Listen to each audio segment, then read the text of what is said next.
So this is us. I'm Theo, and who are you? Oh, hello. It's not going to. I'm not going to have to drag you kicking. Good start. I mean, right. I think we would just. You didn't know your names, though. Who's going to introduce them first? Let's take two. Who's going to introduce? So Theo, you start. I'll go myself, and then you go. You, Charles. Yeah. Okay. Yes. Just alphabetically. And I'm leaving this in. This is part of the imperfections. So we are recording.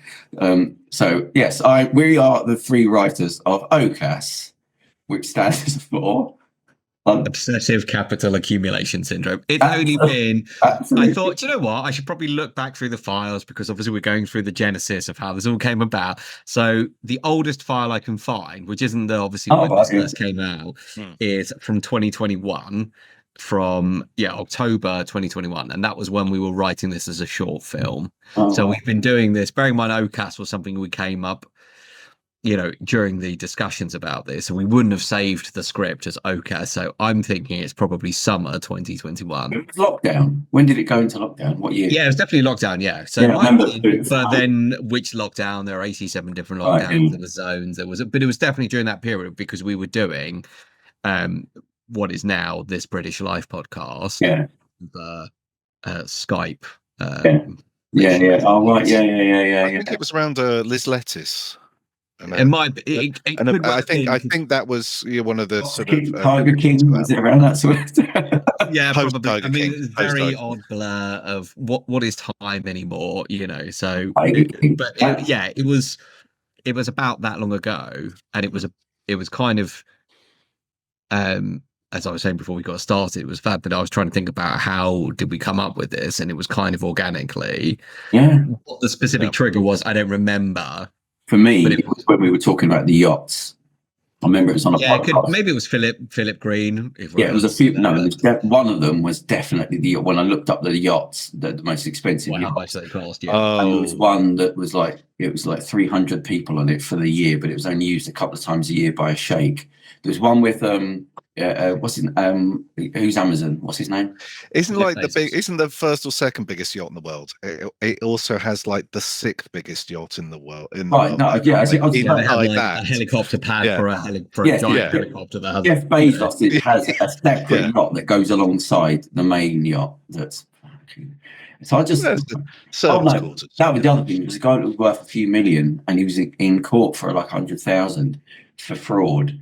And that really made me think, Jesus, so you've got all the pile of money you're ever going to need here, and you're willing to lose it all and go be caged here because you can't stop. And that's when I thought it's got. And also certain, people who were president, then weren't president, then aren't, and now are president again. Yeah, so like being a billionaire, no income tax. It's not an ambition. It's something that doesn't turn off. That's why you just relentlessly chasing it. Right, who wants to explain what OCAS is? Charles. It stands for Obsessive Capital Accumulation Syndrome. Rats, I got it wrong. Not you, Charles. I got one because I'm the only one who's got it. Oh, no. It's catching. And Charles Kirby, but yes, it's the concept for the show. Yeah. Well, explain what it is. It's an audio book. We wrote an audio. Okay. Well, yeah. It's it's an audio drama that we wrote. It's a sort of mockumentary, exploring it's a science fiction thing, exploring sort of this different post-revolution society in 2051, I believe. And it's a retrospective on the revolution that happened 20 years previously. It's the structure is a series of interviews with sort of regular people involved in this revolution, the build up to this, and the sort of new world that was sort of created.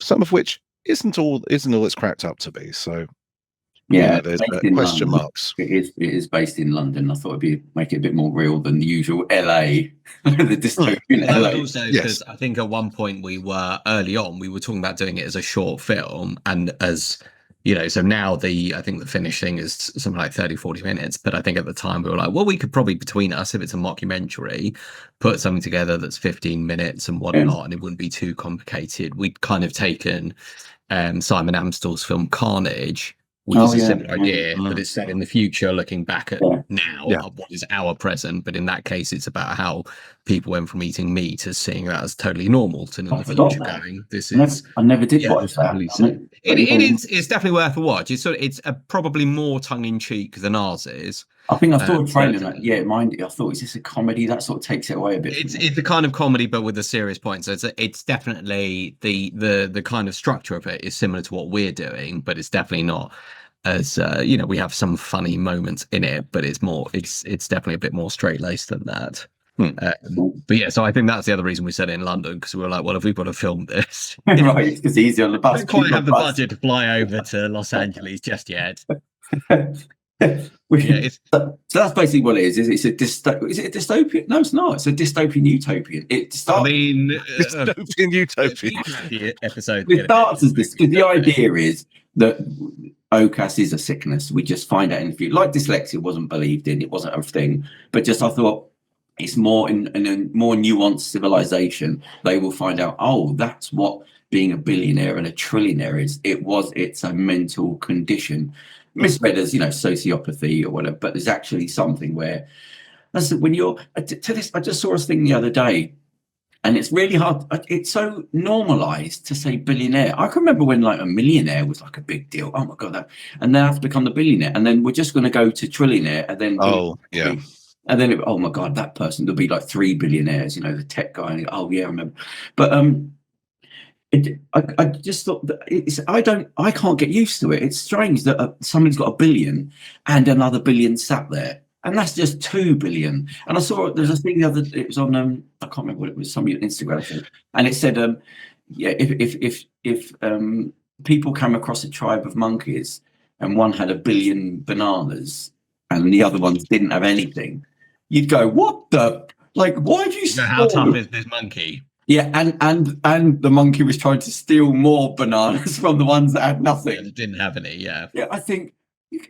so, or just, as I've always thought, just resources. If you just thought there's a pile of food that's the size of Mount Everest, and somebody at the bottom of that who owns that is stealing more food from other people that have nothing, and you think you're right next to a mountain of food, and everyone around you's got nothing, and then you go, oh, you look behind that, turns out you've got 7 mountains of food. And you go, that's a sickness. That is not normal. That is like an alien race looking at that must go, why would one person sit on billions and billions and billions of pounds and still be interested in trying to make more? Like with Musk, you think, have you not got enough to just live a nice life and do your tech stuff? What's this thing that you've still got to have, like power and I need money to get invested? Sorry, go on, Charles. Oh, well, sorry. But yeah, I mean, that's how sort of a lot of people think. That's how the average normal person, your more well-balanced person, they sort of want enough to be able to do what they need, and also maybe do a few of the things they want to do. You know what I mean? Well, they've done this study. But there is that thing that sort of flee, that sort of impulse, flee in the brain, that with some people where just it's never enough, and you just think, well, surely after you've made your first X amount, once you're happy, your kids are happy, are settled, your grandkids might be all right, your great grandkids, once you've got that enough to go even a few generations down, and you think, right, we'll be happy for and set and protected for generations. But then that's, as I was saying, it's just not enough, and that's why you think it's nothing to do with money. That is just the thing that they cannot stop. I mean, if you want to go biblical and call it rapacious, it's that thing of the money's irrelevant. Like there's no money, everything is free. There's no money for him. It's just I have to, like the yacht thing. When they get a yacht, then they park it up in Saint-Tropez, but somebody else has got a bigger yacht, and then it becomes about the yacht size. Or art. So a rich guy said to me, "It's why really the price of art is what it is, because it's exclusivity you're buying." Or private number plates, because we can all buy 50 Ferraris, but you can't have 007. Do you know what I mean? They have to invent exclusivity. So I just think if you've got 1 billion and you're trying to get more money, and that's just 1 billion, that's £1 billion. That means there's something wrong with you. The money's irrelevant. It's just number. It's replacing something else. And when you get to, imagine the sickness of trying to explain to somebody that somebody's worth 20 billion, 30 billion, you go, right, why don't they give some of that away to... You could give away 10 billion if you've got 20 billion and still... You could change the lives of a country yeah, but I just want more. I don't want you give any of it up, and I want more. You go, right, that's something you could be put inside for. Like, you need medical attention. I don't care how normal it is. That is, which is come to in the future. They will study and they'll go, that's what was wrong. That's the problem. Because it's not normal. And I don't care how many. A billion. I always said a billion is, well, like we put into the script. It should become a mark of shame. That should be like, how many slaves did my grandfather own? You go, that, oh yeah, then you'd want to hide it. My great grandfather had 10 billion. What? He was one of those people that just sat on that massive giant pile of money. What, in that era where there was homeless people? So he could have paid off a country's debt and bought houses for 100. Yeah, but he wanted to. Not only did he want that, he wanted more. And to this dying day, he was grabbing. You go, well, that was a sickness. There was a sickness at that time. So as you said, it was a natural thing. It's just over time, I just couldn't. Things are just. But this is exactly this. This is almost, for the people watching this conversation that we're now having, or that moment there, that is essentially how the show was born, because we went, there's got to be a sickness, and it became one of those what if kind of moments. Yeah. Where we went, okay, well, if that's our jumping off point. Yeah, let's make a story out of that. And we have now written other. We've expanded that to a couple more series, but we've also written a couple of other what if series, which will hopefully, the third one works, we'll be able to do something with the second one, and then we'll become rich, successful, and we'll and take this down immediately. The thing we swore to destroy. Yeah, we'll go back and find this file and go, we'll check quickly from the internet, claim it was AI. And everything else like that. Then I'll ask my agent to contact your agent to tell you what I've said. Contact my agent's agent to contact your agent. Yeah. Okay. No, I mean, we should say at the time that we're recording this is March 2025 that the show is available for pre-order. Yeah. So we don't know how well it's going to be received. It hasn't been reviewed, as far as I'm aware, in terms of critics. We've not listened to it ourselves. So I mean, we were there for the recording. And it seemed to be they were sticking pretty close to the script, but obviously things might change in the edit. We should say there's a Big Finish who've taken it on and taken quite a bit of a chance, I would say, with us. Yeah, Jason, he was a top fella. When I contacted him, he's such a nice guy. I saw him on an interview with somebody else, because they do all the Doctor Who audiobooks, and he was just a fan of Doctor Who, like a proper fan, and he was just chatting about Doctor Who. And I thought, he likes the things he likes doing. So I contacted him, and then they just said, we'll have a look. And they took it, and I said, okay, yeah, that's quite nice. We've done it professionally, which I think helps a lot. And then we met with Lizzie, and then they said, sod it, we'll give you a go, and hopefully it takes off. But we thought... That was exactly what they said in the contract. It said, sod this. We'll sod it. But I thought we'd do this video just as I tried to think of... I always think the journey of everything you're doing, it should be to help other people. I've noticed things across... I never forget seeing the what was it now, the Stephen Fry. Do you remember when he did the mental health program on his manic depression? Or a while back. I remember seeing it. I don't know how I found it, but I remember thinking at the time, God, he's got nothing to gain there, because it just made him nobody talked about mental health back then. They really didn't. And he was doing this full blown. This is what about the suicide? This me bipolar, wasn't it? Yeah, bipolar. Sorry, and I remember thinking, everyone should do something like that. Whatever you're doing, don't make it perfect. Just tell people, because other people might be further down the line. Because sometimes I bump into people and they say, you got the script, how's it going with all the writing? I say, it's got picked up. And they're going, I've got this, but I don't know what to do. And I don't tell them too much, because I don't want to annoy people. But I just think, just explain the journey, because we're not sort of 10 years down the line working at BBC thinking, let's do an interview about how it worked out. Let's do it knowing it might not work out. So we just we're doing, if everything goes well, and eventually we get to an agent stage, or we get to this stage, or maybe something that gets made for TV, just put these out just as sort of like, this is what's happening, this is how it goes. We're not on any contracts to be able to not speak about what we want to speak about. So I thought we'd just put out this little video, and we'll be on a little journey of 3 new writers getting going. Although I was thinking the other day, so what else? The other thing that's already on this channel was the social contract that we put together. I can't remember. We all came in at different points, and I can't remember who came in at what point. Charles was definitely in before I was. Oh, right. Yeah, because I remember you were doing this. I can remember we decided to turn it into a proper script, because they didn't really have a script. From what I gather, because I came in quite a bit late into the process, I think you'd filmed a lot. And so from my kind of outsider's perspective coming in last, was that you've been filming quite improv style, so quite like, this is the broad strokes of the scene, and then I think it got to the point where it's like, oh, okay, we need maybe a bit of structure, a bit of scripting to this. And so I think initially Theo and I met in some cafe in North London, deepest, darkest North London. I don't remember what the name of it was now. And we'd actually kind of been playing footsie a little bit, because I'd seen the initial ad for the writing thing, but I had to go away, and you guys were filming at that point. So it was like, oh, it's probably not going to work out. You know, we need someone now. And then because it ended up going longer, and I think some other writers dropped out, and I'd kind of on a whim just said, oh, this sounds like something really fun, like the fact that you guys are just going out and doing this, not asking permission. And so by chance, I think I said, oh, hey, how did this project turn out after, you know, whatever, a month or so? And you kind of said, well, actually, as it happens, one of the other writers who was there when you couldn't be isn't involved anymore. Do you want to come on and if you want to know about sticking with something, so afterwards, I think it was the last scene we had to film when he was there, and he actually said to me, oh, look, I thought we were going to be writing it together. And I just explained to him that, I had about 3 different excuses about why you were too busy. So I had to just knock it on the head and move ahead. And then to have the balls to say, oh, well, I thought we were doing it. No, I'm not chasing you to do your work, but I don't think you think it was going to go anywhere. So he just sort of dropped out. I thought, fine.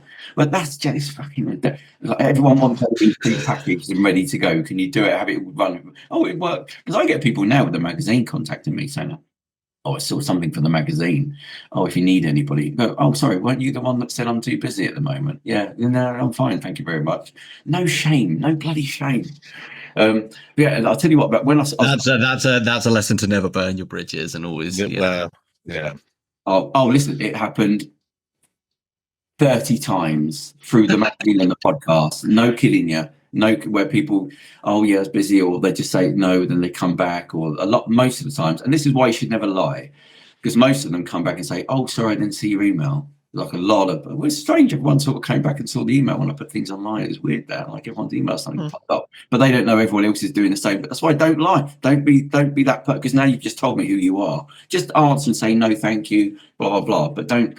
Oh, anyway, maybe that's how I slipped through the net, because I was I was looking back for the emails. So I was like, well, I can do this day between this specific time. I was probably annoyed, but it kind of worked out. And so then I came on set, and that's how I met Charles, and and we never looked back. Yeah, it was funny because I knew I didn't want 3 people, but my alarm bells were going off with both of you. So I thought, why is something telling me?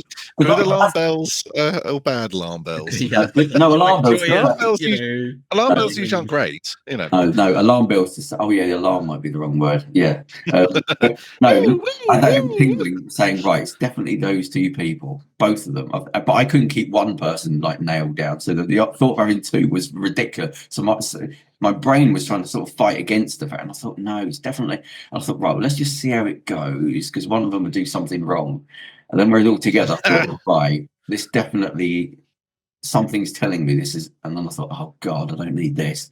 So I thought we should probably explain what it is we're talking about, because we're taking a bit of one of our classic diversions, which is we're talking about the first thing we worked on, which we produced.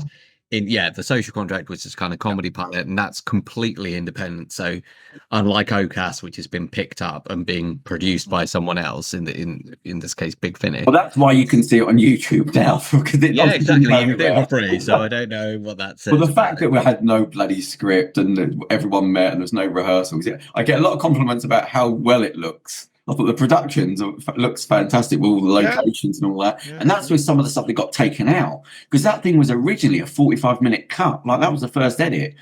But the what was the name? Was it Gareth Blower? I think was the editor. He worked for TV and he wanted to do something comedy.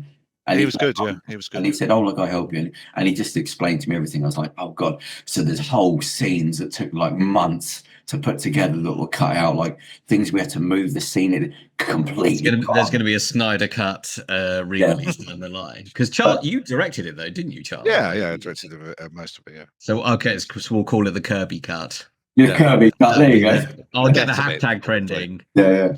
But yeah, I only did that because I saw that the pilot for Kirby Enthusiasm, where it was just a camera, and the guy was sort of like talking to the camera about the fact that he didn't like the camera, and I thought, well, you can do a sort of normal thing, but the amount of so-called that's when he lies about his mum dying or something, isn't it? This is something. It was has to do like a corporate event or something, and then he just lies about his mum dying, and then just the making of the pilot is spoken about. So it's a making of the Kirby Enthusiasm where they go and say why it came about, and it was because Larry David, after Seinfeld, had nothing to do, and he was obviously like very rich. So he said, "Well, I'm going to go back to comedy, do some stand up," which is what he did originally. But then he said to the director, he said, "Look, it's not very." It's nothing funny following me doing stand up. It's just me in the room writing and being on stage. So then they come up with the idea of, well, let's just throw in some scenes. I think somebody, one of us said we're throwing some fake scenes, and one of them was, he was chewing gum while explaining somebody had died, and they told him he died and he had chewing gum in his mouth or something, and it's about why can't I have chewing gum in my mouth while you're telling me? I love that one where he calls up to apologise, and he's like eating nuts, and like you're eating sweet like nuts, where he's just apologising because you can't just eat nuts. Yeah. I like that we've just basically ended up being a DVD commentary for we didn't write at all. We'll get to Alan Partridge and Blackadder eventually. Don't worry. And Carry On films is our. But when I was putting it together, I think I had to get rid of about 6 or 7 so-called professionals that were telling me that I couldn't do this because ... and still being had never done it before. But I remember people telling me I couldn't do the magazine ... And I thought, but this is a new thing, maybe they're right. And a couple of them did convince me. And then when I did them, I thought, they were they wanted to make their job more important than it was. So that's why I got the cinematographer, Ariel, because I just thought all you need is one guy. So we can bypass lighting, because if you've got a good cinematographer, he'll make anything work. So we wouldn't set up a scene. We wouldn't be. We'd just go down there and he'd look around, look at the time of day, look at the light, and go, right, you sit there. We'll do the scene there, and it just bypassed a hell of a lot. And even if there was any sound problems or anything like that, I just made sure that we put subtitles in, just to make it look like this was a real documentary playing out. So we have one sound person, and if the sound goes down, we'll put the thing in. That's what happens. That's things that happen.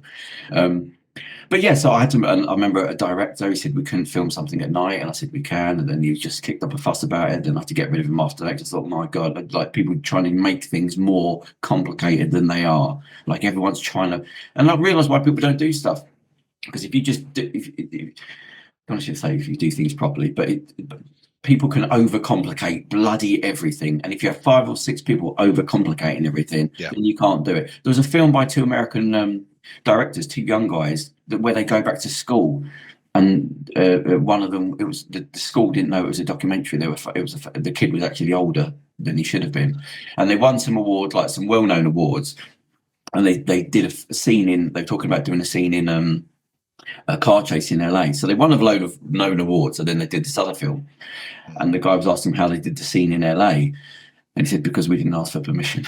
He said, we just did got to wait till everyone was quiet at night. And then he said, we looked into it. He said, we'd have to basically cost about £10,000 a night, and the police would have to cordon off the roads. He said, so what we did is we just did the car chase at night and just screeched around the corner a couple of times in LA and just put it on. Yeah.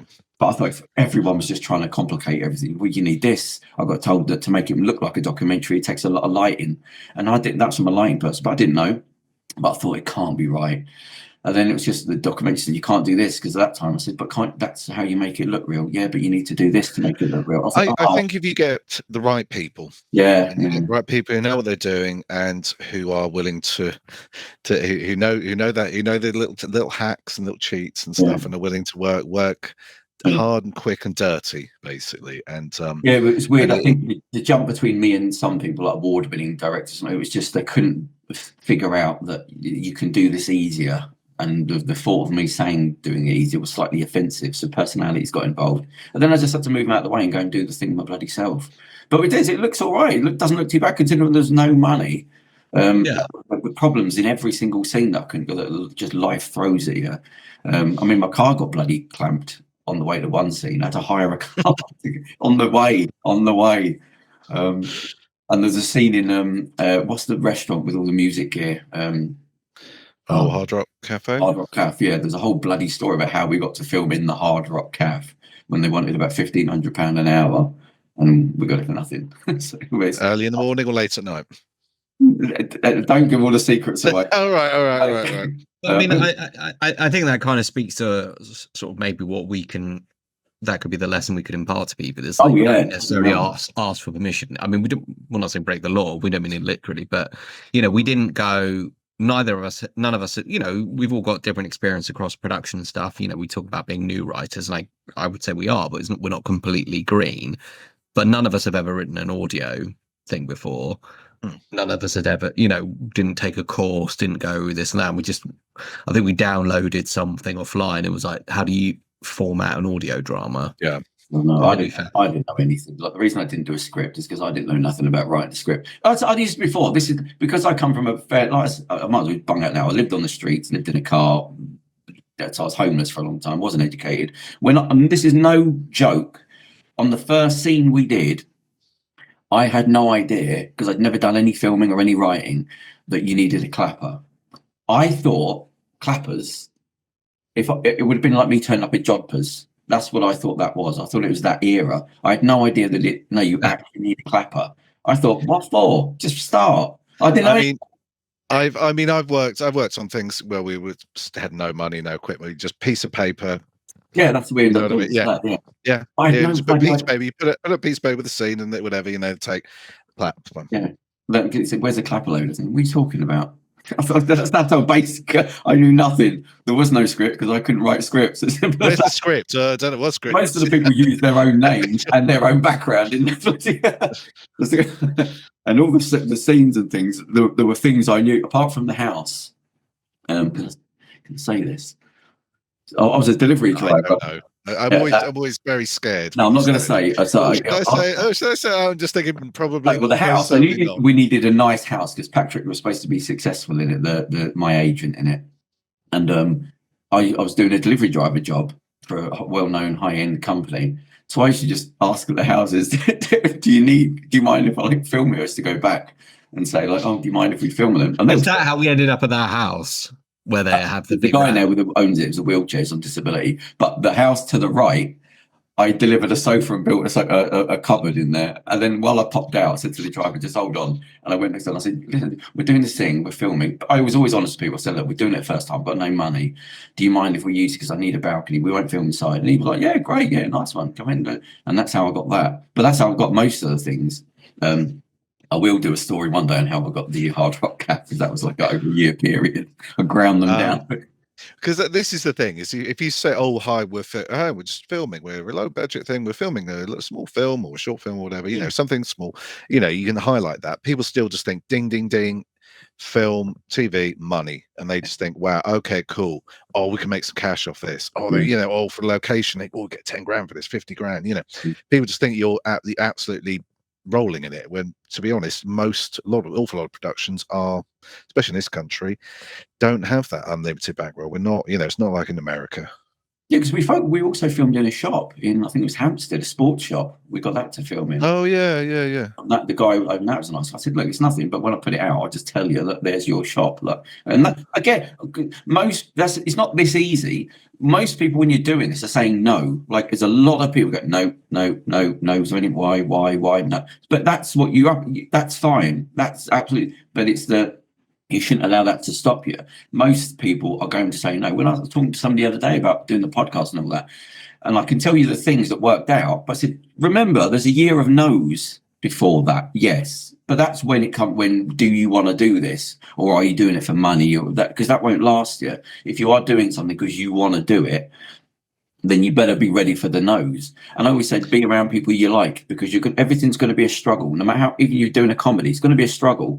So make sure you're around people that you like, so that it's not work and you haven't got personality conflicts, because the journey is either going to be happy or miserable, regardless of what you're filming or writing. So only be around people that you like. And I realized in the last year, I said to somebody last night, if people don't smile a lot, forget it. Because I've done interviews with people for like the podcast, and I'm thinking, they don't smile. Like some people just naturally mirror. Do you know what I mean? You just naturally, not about being funny. Yeah. Am I not smiling enough? Should I smile more? No, when you meet somebody for the first time, I'm hi, how are you? They're like, do you want to? Oh, that's great. The little, you have a bit of banter, but some people just don't smile. It's a job or interview, and think, nope, you go and work for them. I can't. I just do not want this to feel like work. But it's to do with smiling. I mean, we said on the podcast about you have to have lines in the sand because you can't see things happening to you, but you need to know there's lines in the sand. So when you cross them, you go, oh, that's. So I always say, how many times this week did you laugh? Like, how many times did you smile with that person, whether it's in a relationship or friendship? Because then you can go, oh, hang on, I don't remember smiling or laughing at all. And then you go, oh, hang on, something, that's not right. But if you just go through life, you don't know those things. So I was always make sure I was around people that smiled and laughed. Didn't matter what the work was, because I know the work's going to be tough. So just be around people that you like, because then the journey of the boring bits is a lot easier. But anyway, so we did the social contract. Looked all right. It's a nice little thing to have to say, look, this is what we did. When we wrote the scripts afterwards, they were a lot better. Like, that was a proper episode. Did you see one review? And I said thank you to the guy.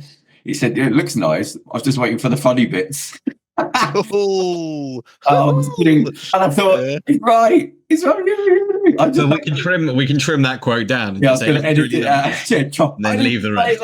This is the 21st century, mate. We're chopping up your words. No, but I said, if somebody's right, but I was so concentrating on just getting filming done, and I forgot to put the big funny bits in. The funny bits in. There are a couple of funny bits from funny rats. I forgot to put the jokes in. Yeah. Well, the Chinese guy in the shop, the sports shop, he was funny. He just made me laugh. And Ewan McIntosh, he was obviously the big Keith in the Big Brother in the office. He was in it. I got him to do it. He was actually going to be one of the original writers. I met him down by where he lives in a pub with a chat, but he was jumping around all over the place, and that's his career. And I thought it doesn't fit with doing this one thing. He passed away recently, didn't he? Yeah, recently, really sad. I always thought I'm going to work with him again, because when we were filming it in my flat, because that's in the living room, and the bedroom scene was my bedroom with my bed blankets. Were those your porno, man? I was just about to say no. You know what happened that day? Because it was just me and actors coming in. I'd forgotten about the little things, and I'd realised, oh, hang on, I haven't looked at the script thing we put together for about 3 months. I had to go round to the Indian shop round the corner that I always go to, and I thought, what do I do here? And they just went, here's your usual stuff. Right. Here's your bag of porn. There we go. We should say that Theo isn't a porn fiend. There is a scene in, well, he might be. We're not judging, but there is a scene in. We hire a private eye. They hire a private eye. They go into his bedroom to, thinking he's all serious, and there's some porno mags on the. Yeah, and his mum's hoovering in and it's the idea is that my best friend in it, Adam, is always, everything is a bit shady, and this private eye that he's got is just in his mum's house. I think he's looking at Hawaii 5-0 video. It's Hawaii, or that's his screenshot on his laptop as he's doing his investigation. And when he was doing anything, whenever Keith was sat in front of me, and I just found him funny, and when he's one of the people that if he stops talking, he just looks at you. You start laughing. It's just naturally. So when we were doing the scene, I'm not kidding you. I sat opposite him, and I had to go into the kitchen.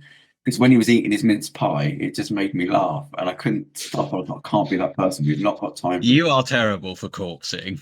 And it wouldn't stop. And I literally had snot coming out my nose in the kitchen because I could hear him eating it. That was the thing. I could hear him eating it. I could hear the foil, and I think even because in my head I'm seeing him do it, and it's starting to make me laugh. But it's just naturally funny, and it's really sad. He was only young, and I was like, he wasn't doing well either. He was doing. I don't want to go into it, but he was doing those online things where you have to phone up and you get him to say something in the camera for like 10 quid. I don't think he was doing cameo. Yeah, it's really bad. Yeah. I couldn't believe it because he's so naturally funny. Even when we was having the meetings and we'd be discussing things, he was good at writing comedy. He was really good, but it's just the timing just would never work. Anyway, but he agreed. That's another important thing. If there is an element of luck in this, But anyway, so he said, "Oh, well, I'll come and do such just to help you out with the name," and he did. And he came back in and he did the scene for us. He had to travel across London. We're in North London. He was in South, so I always appreciate that. So it's sad when he died. Anyway, so it all sort of came together. But then afterwards, we just bunged this thing together, really. And you came at the end, and Charles came in near the end and sort of made it a bit more serious, because it was just me filming and asking this person, "What do you think?" It was mental, bloody insane. So by the end, it sort of became a little bit better. And then with a good editor, Gareth, he put it all together to make it tight. I said it was originally a 45-minute cut. So that was the first edit. And then he said, for other people, I'm going to watch that. So let's do a 20-minute, and we'll do like a 2-minute cut of a trailer just for that. But obviously it didn't go anywhere. But you never know. The idea might be well. And I think it works as an idea. We actually wrote something in there about standing outside a shop and not being able to go in because you had to go through an app. And last week, somebody mentioned having to do the same thing in a shop. And I was like, oh my God, we wrote that as a joke for like what was going to be like in the future. No, it's a thing now. It is actually a thing. We've got to rewrite the scene. I mean, that's what we kept saying as we were doing, to bring it back to OCAS. Yeah. All the time we kept being like, oh, this is becoming more and more of a... Yeah, we're talking about OCAS. Yeah, about half an hour ago. But there's a tipping point in London where people can't get any more poorer. Like we're all sharing. Yeah, we keep saying this is becoming more and more like a documentary rather than a mockumentary. Yeah, well, the writing and all that with Trump and all that. You go, well, that was an incredible thing to happen. But anyway, yeah. So then we got together with that OCAS, as we said. We described what we thought. It's basically a dystopian thing about things getting worse. Well, I've always said that what if these are the good days? Because greed is like a ball rolling down a hill. They will never turn around and go, do you know what? We've got enough now. That doesn't exist. They're not going to turn around. It will just be more greed. And it will just go to what can we put up with? And eventually there'll just be nothing. And then through a catalogue of things that happen in OCAS, there's one big march, isn't there, on the date. And that's when the revolution happens, where there's no more talking anymore. Forget the interviews, forget the political discussions, and something happens in central London because of a few things that happen along the way.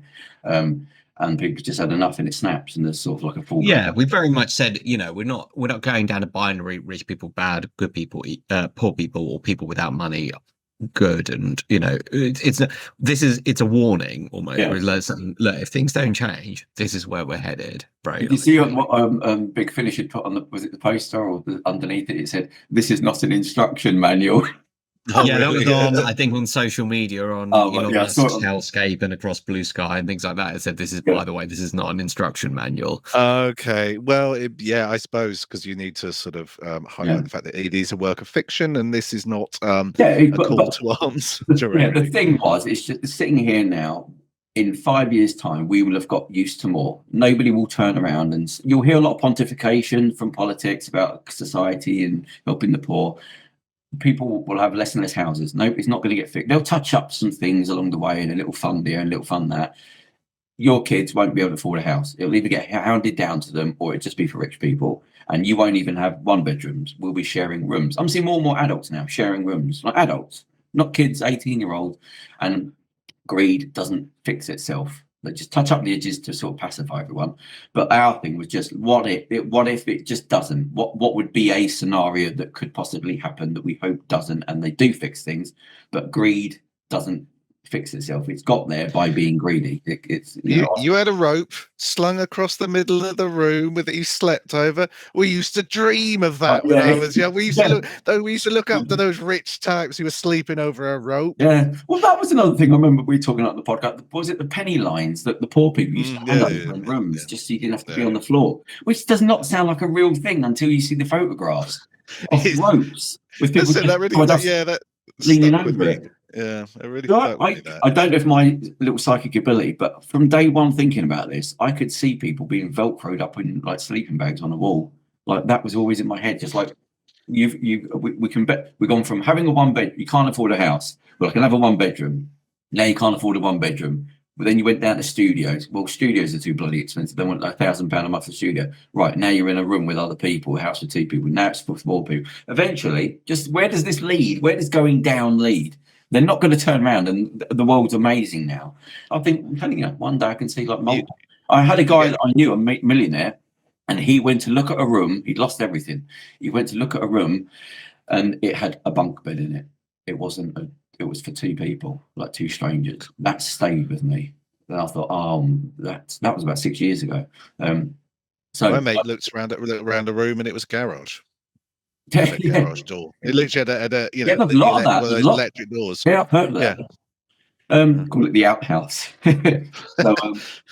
So basically, that's what it is, and so it's about the annex, what could happen. But we thought we'd do. And you had to go through the family. The family lived there, like family of 6 or something. Yeah, of course. You had to go through their house, yeah, and then out the back into the garden to get to the garage. Guess what? It's not supposed to be a house for somebody to live in. No, but I've noticed a few of them, people get them done up.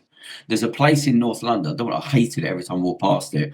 It was for obviously shady landlords, because what he was selling was furniture that folded and hid away. That was the whole shop. So it was beds that would retract, and beds that would retract and go up.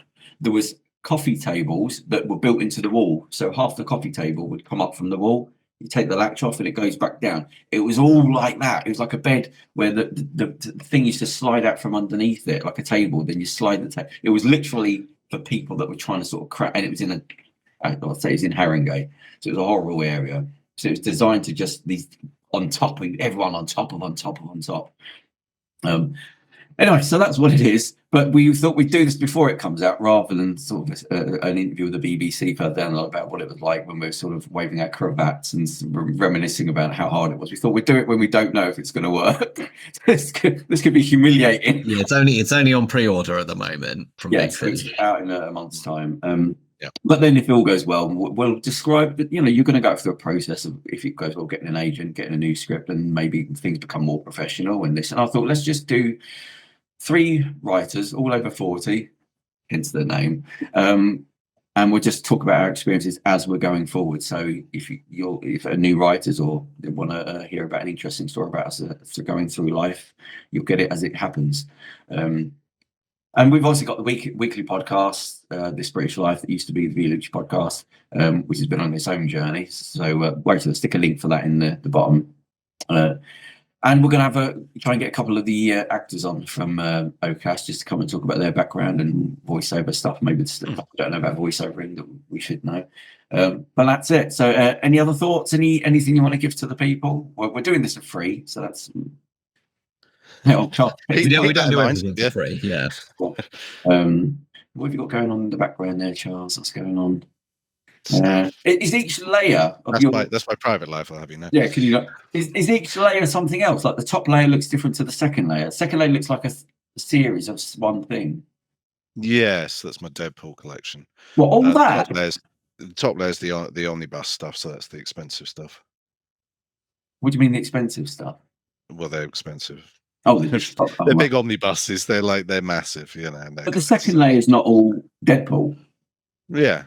Isn't that a film? And the comic book first. Like the Red Spider-Man or something, isn't he? Leather Spider-Man. And what's the lower line? What's the bottom rung?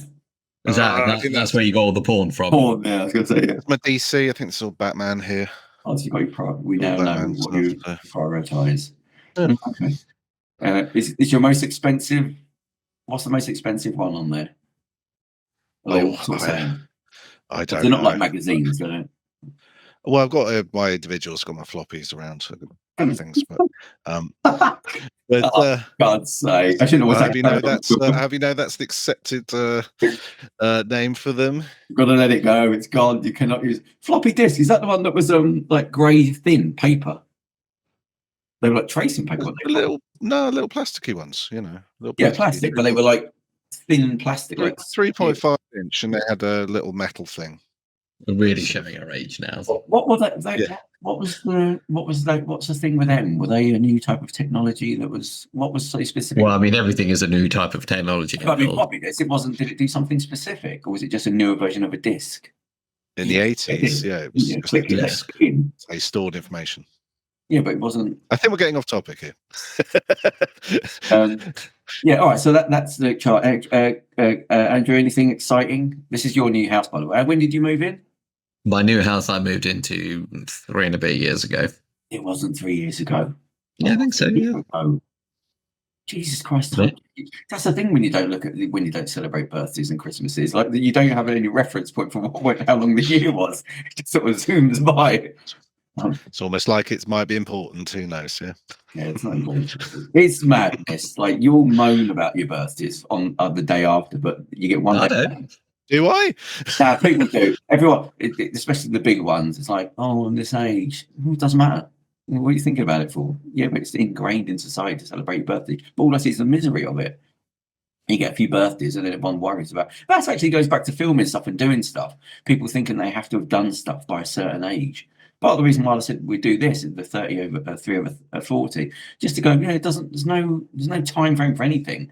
Your life, the concern of your life is today going forward. Everything in the past is gone. You can't, this is relevant to you as it should be to me. It's gone. It doesn't exist. So every day, really, that's your life. So you should really be deciding what you want to do for the rest of your life every single day. Not for the love of God. No pressure on anyone. No, but it is. It's like your life now, today, going forward. So there's no point thinking what you should have done. Why would you bother wasting time about that? It's just today is my life. That's the only thing you can control. So every day, if you're 50, you go, well, yeah, this is your life. So whatever years you've got, start planning for that from where you are. But everyone looking around what age they are and when they should have a house and when they should have got married. All just these weird chronology that people absorb. It's bloody insane. So even if you are over 40 or even over 50, this is proof of like we're starting our journey now. It's press start now. Everything up to then has just been like noise. Right, but anyway, that's what it is. So we might humiliate ourselves and this go nowhere with 2 views in like 2043. But that's, it's something that's on brand. It will be, things don't work out. That could be that. Yeah, well, we'll release 2 episodes. It will be get a proper job. We'll be doing the thumb underneath. Don't waste your time in media. Anyway, so, pretty much. But anyway, so that's what it is. So we'll put this out and we'll see how it does, and we'll give it a few months afterwards. And if anything exciting happens, we'll come back with another video. But yeah, so that's it. So that's us. So don't go anywhere when I press stop. So now I've got to figure out how to turn this off. I'll leave this bit in. Oh, there it is, stop button. So, well, thank you very much. And let's keep our fingers crossed for the future. Bye. Bye. Bye.